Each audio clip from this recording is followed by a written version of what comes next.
this is Elizabeth Clare Brewington, and I am with Discover Brightside, the video podcast. And all of you who have money troubles or have excessive money, I know all my women who are getting divorces and have these big settlements and don't know what to do with their money.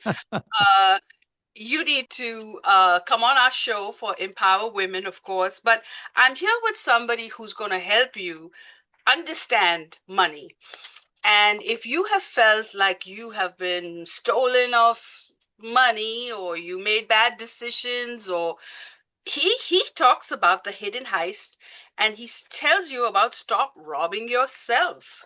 So let me give you a quick introduction to my guest today, Bill Cates. He believes that everyone deserves to make educated financial decisions that are in their best interest.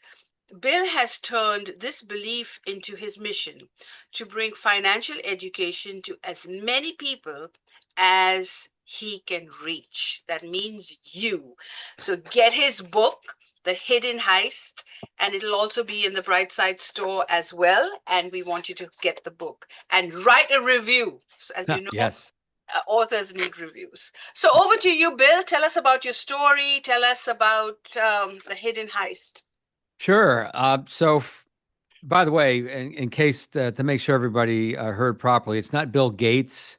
I missed it by one letter and a few dollars. But Mr. Gates may have a lot of money. My mission is to help you make more and preserve and build what you have. So yeah, I wrote The Hidden Heist because over the last 30 years, I've been working with financial advisors. I'm a consultant to financial advisors to help them serve their clients better, to help them find more right fit clients for them. And so what's happened is I've learned how money works. I learned about my own mistaken beliefs and assumptions and where I wasn't taught about money. And so I had to play a little catch up. Now I've caught up quite nicely, but I also could have been a lot further ahead. And so for these 30 years, I've been helping advisors find more people to serve, help them make educated financial decisions. And with this book, I decided to go a little more direct to individuals. And I wanted to have a book that would teach but would be interesting at the same time, hence the parable book. So The Hidden Heist is a parable, it's a story. We know that people love stories. Most parable books are kind of light. You can kind of predict the ending. I wanted this to be a little more suspenseful and have a good twist and turn and read almost like a novel. So I believe we've accomplished that. So it takes place in a bank robbery. I should say a bumbled bank robbery, because these three robbers aren't particularly smart at what they're doing. But in that, as they're trying to get out of the predicament, the hostages are in the vault, and lo and behold, there's a wise financial advisor, and they're starting to talk about money and why are they robbing this bank, and what were you taught when you were young, or what did your parents teach you, or what messages did you get around money? And so we examine the many limiting and mistaken beliefs that most people have around money. I call them broken money stories, and not to judge anybody. We all have them. I have them. I've had to overcome them. But with the book, we help bring the awareness, and we know when our awareness changes, really our life changes, because we can see things that we didn't see before, and we can make new decisions. And then I wrote this with my co-author Jeff C. West, and he's really the storyteller. I'm kind of the straightforward guy. Do this, do this, do this. I've written other books for business around that. So he's the one who brought the characters to life, and based on about 100 money interviews that I've done with people learning about their money stories. We also interviewed a hostage negotiator, a real hostage negotiator. How would you handle a situation? We interviewed two bank robbery victims. And if you get The Hidden Heist, you can get access to the vault where you can actually listen to those interviews with the hostage negotiator and the hostage victims. And then at the end, we have a few appendices that say, all right, this is what, if you missed it in the story, here's what we were teaching. And we go through some of the mistaken beliefs and some of the basics of finance, good financial stewardship, to make sure everybody is making the right decisions. And that's the hidden heist. Stop robbing yourself of lasting wealth. Yeah, I know the end of the book definitely has some things that money is the root of all evil. I'm not good with money. I feel ashamed about money. I mean, these are things that we say to ourselves all the time, and we're Yes. manifesting it all the time. So very, very true. Yeah. So I think that you are like a big encyclopedia. You know, you're the money go-to. So the website is full of resources. And so tell us all about the services that you offer and what my audience can enjoy and benefit from knowing you. Sure. Well, I appreciate that.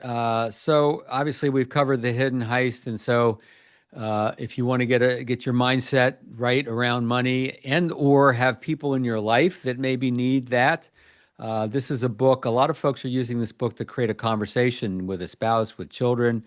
My personal trainer bought 3 copies for his adult children to make sure they're learning things properly. So that's a big part of what I do.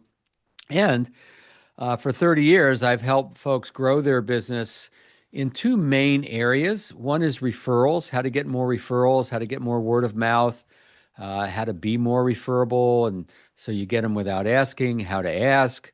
So that's one area. And the other is how we talk about our value, how we communicate our value. I wrote a book called Radical Relevance, and the subtitle says it all. It's sharpen your marketing message, cut through the noise, win more ideal clients. And we know that there's when you have a business, first of all, if you don't have a relevant message, if you don't have a message that is going to capture people's attention, they're going to ignore you, and your business is dead in the water, right? We've got to always be relevant. And businesses like mine that have been around for a while, we have to keep working on being relevant. How do we shift? I know you and I talked a little bit about your own business and how do you become more relevant? And COVID did that to a lot of people, right? And so I also know that you work with a lot of military Yes. and ex-military who are thinking about starting a business. I had an incredible opportunity for a while.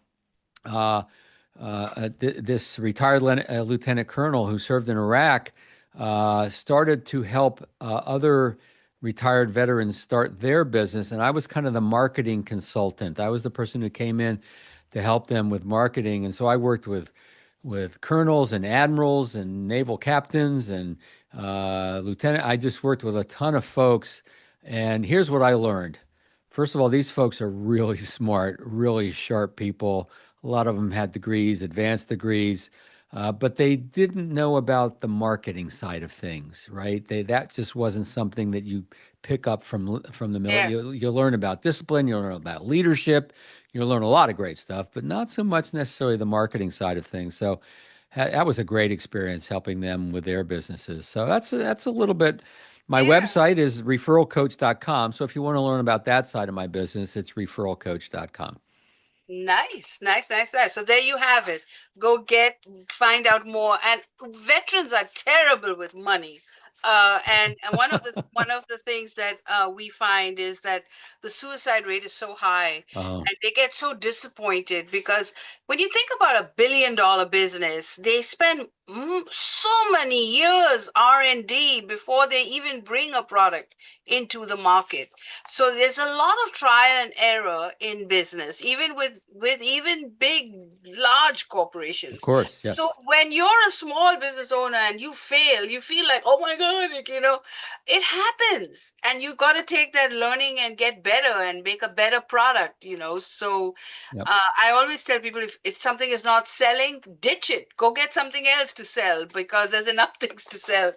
But anyway, I really do like these myths, and the best one I read was that if I earn more money, I'll be in a higher tax bracket. I also get a lot of welfare people telling me that if I start to earn money, then I'll lose my welfare check. And I'm like, $500, I would give it up for $1 million any day. Yeah. But Put I put don't put. understand how people would have these barriers of not wanting to earn. Well, it's there's two things. There's the emotional side, right? And we all have that. One thing I've learned about in writing the book and interviewing some neuroscientists is that we as humans we're born into this world Yes. with kind of a negativity scarcity bias. It's part of our survival instinct. And you think about it, it makes sense that if we see things as a scarce resource, we'll go after it a little harder, we'll save what we need to save, et cetera, et cetera. The challenge with that is that eventually we need to shift that. We need to shift that into an abundance mindset, and Yes. we need to think more abundantly. And the brain will do that, but we have to work at that. It's not most people aren't born in with the abundance mindset, and so there's emotional stuff that we get taught sometimes. I mean, look, one of my money stories. I interviewed a gentleman, Michael, whose parents kind of resented people with a lot of money, especially his dad, and he thought they were evil and greedy and yada yada. And so Michael grew up with that. And he starts a business, and he realized finally, which was great, that you can't become something you resent or Right. someone you resent, right? So he realized he had to work on that and realized no, rich people aren't necessarily greedy or evil. And in the book, one of the characters, or Alden Beckett, the main character, when we're talking about generalizations like this, in the book we cover wealthy people and poor people, and the wealthy, he says, some are, most aren't.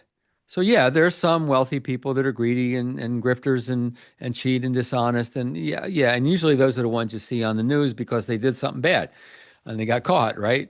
But there's a lot of very generous, and generosity is one of the keys to Yes. receiving is the giving and being generous. On the flip side, by the way, we talk about poor people, people on the lower economic ladder.